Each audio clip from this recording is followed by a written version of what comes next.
If you've been struggling lately with your GovCon or government opportunities, anything that you're trying to do, commit to, deadlines, proposal, right, just whatever it is, then you're in the right place today.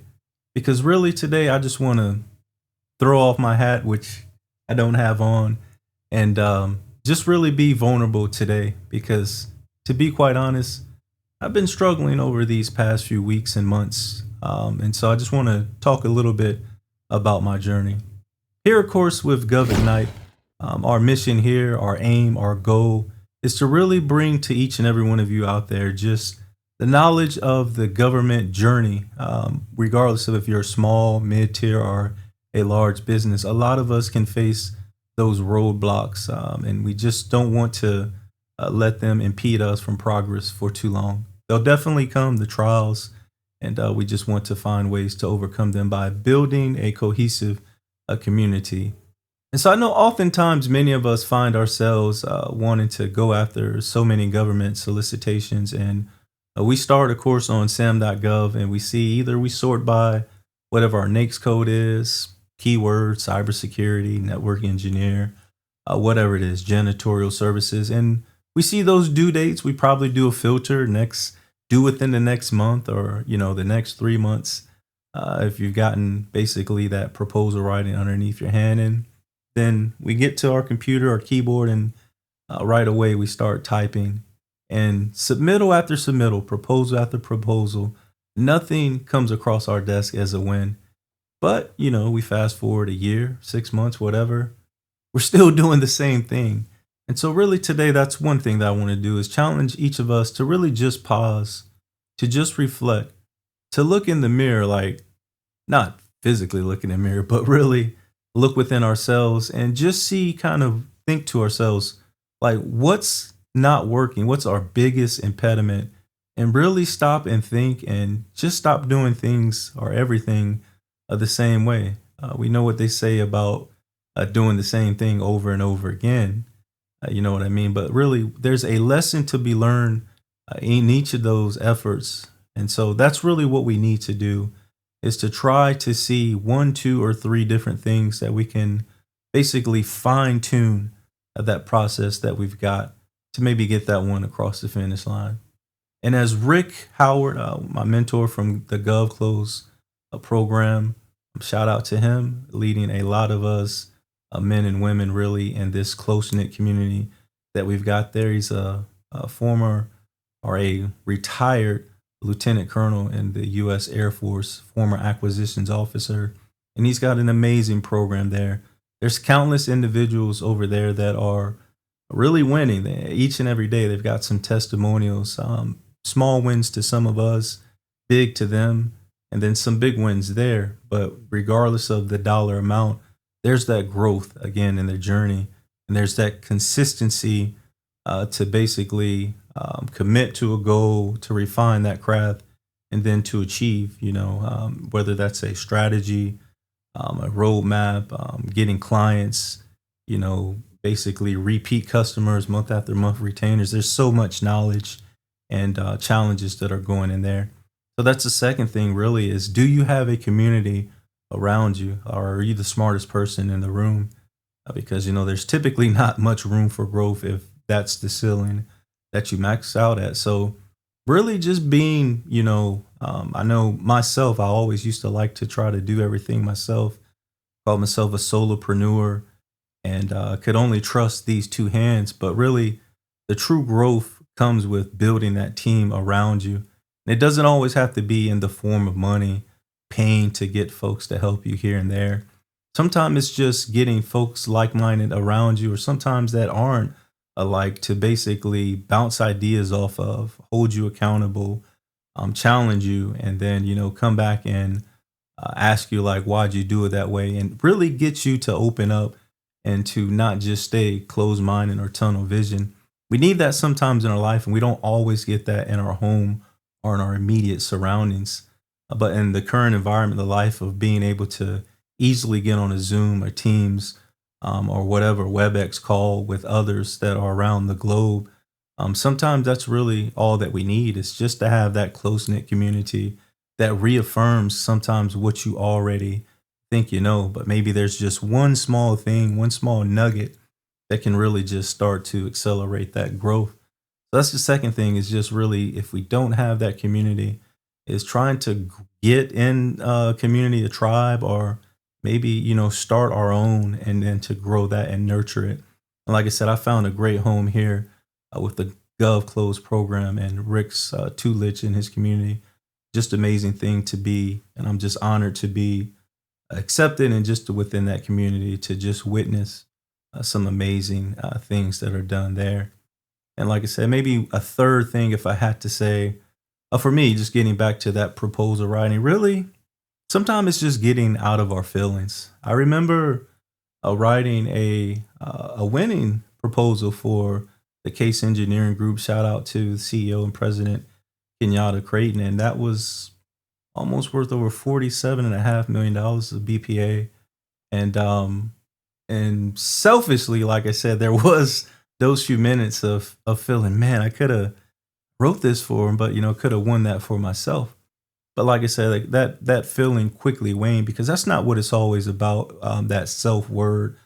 We always should try to be a part of a team, and I signed up to write that proposal for Team Case Engineering Group, and so I'm proud to for him to be look at me and to give me that opportunity to continue to write for that organization. And I'm proud of them to have won that contract with the Department of Treasury as well. But that's what I'm saying. Sometimes we do have to get outside our feeling. We're all human at the end of the day. We all hurt. We all feel great, happiness, joy, this range of emotions. And we don't need to feel like a machine at the end of the day. Definitely not saying that. But when it comes down to business, sometimes to make the best decision, we have to learn how to take emotion out of it, and to basically build a process that can be repeatable.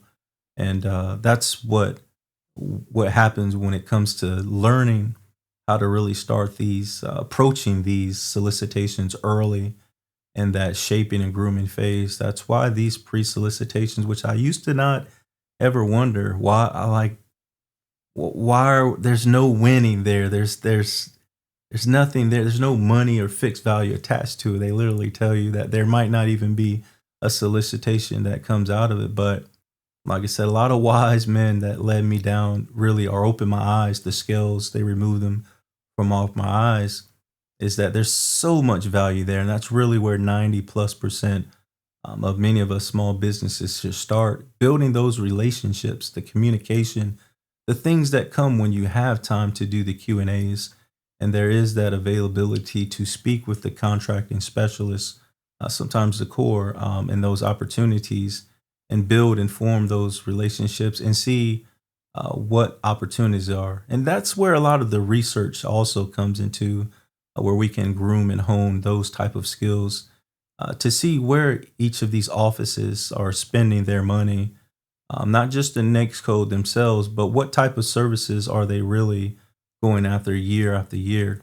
The forecasting that comes quarterly or annually, depending on the agency or sub agency, like really getting those and looking in the past. A lot of these public records that are made freely, like out there, we can not because they're called forecasting, but I mean, we can start looking and like carving it up to suit our own use case or our organization's own use case, and then start to forecast what may be best for us. And so that's just something else that I've learned along this journey. And if I had to think of maybe a fourth thing, like I said, without editing this video too much, it's just knowing that we should be in this for the long run. By that I mean, a lot of folks come into this maybe thinking they see a 3-day or a 5-day challenge. They attend it. It's free. Maybe it's $29, $57 or whatever. They're hyped. They're happy. They hear those testimonials and win, and thinking that, all I need to do is write this, use ChatGPT, leverage this AI, boom, submit that. And very seldomly, but I'm not saying that it doesn't happen, that someone wins writing their very first proposal out the gate. And there's a difference too. There's the product side and there's the service side. And there's a big difference on one versus the other, because a lot of folks do start with that product side, and you hear that middleman strategy a lot. And it's a different ball game, because if you find your niche within that, there might not be that much competition, depending on, if folks even know about this location in Cheyenne, Wyoming, or Butte, Montana, Butt. I forget how you say that. It's just certain places where maybe there's not that much competition. But on the service side, when you hear, um, you know, 12-month initial base period plus 4 option years to provide, they won't always tell you the number of personnel, but IT support services. And then you hear someone winning a 45 or $80 million contract, to provide services for, the entire Air Force base, or maybe it's an overseas contract. I mean, it's totally different. And those sometimes are the ones where you got 3 volumes to write, like a technical, maybe a managerial, and of course the volume or pricing. It's just a lot that goes into those. But sometimes that's really, like I said, where folks deer in the headlight. They just want to go after all of those. And again, it just depends. Like, what's your target audience? What true core competency, or what's the offering that your organization provides? And it may be one versus the other, but those are sometimes some of the things that you have to pivot or steer your approach towards. I'm more, I don't like saying but most of our services lend to, or tend to lend towards, the services side versus the product side. But there's pros and cons. I won't say unique to each, but there's strengths that one needs to develop. I don't like saying master, and that's really a loose term that a lot of folks using, but to make themselves the best uh, possible candidate, or the product that they can put in each of those proposals, because there are proposals for each of those sides. But like I said, I digress, getting too long winded on that one there. And then if there's anything else I can say, like I said, it's really every now and then we do need to pause, to breathe, to re-energize, and to truly look in that mirror. And from time to time, because if we're in it for the long run, there's the peaks, the valleys, that the ups and downs. Sometimes we're up here more when we start winning, and sometimes there's that season there, to be quite honest. But during those kind of downward trends, that's really where we can look within ourselves and start to reassess, like, what's going right, what can use improvement or refinement, and then what do we just totally need to throw out the window and stop doing. But if you get those repeatable processes, if you start getting templatized items or templates, playbooks, SOPs, and things like that, especially if you got a team, then there's 70 to 80% plus of things that you got going right. It's just small tinkering that you need to do. But it always is gonna, you need to, or we need to, not a you, we need to always get better at our communication skills, and then building those bridges and establishing those communication channels with the government. At the end of the day, that's who's buying, that's who we're providing the value to, and who needs to see, hear, breathe, and understand what we can do. Because if we're just in a vacuum thinking someone's going to reach out and pull us out of the abyss and just hand us this wad of money, like I said, these things all happen sometime. But in the grand scheme of things, in the macro sense, that's not truly how the game is played. So like I said, I just really just wanted to talk today. Someone that's struggling in one of these kind of ways, maybe they hear something in this message, it might resonate with them.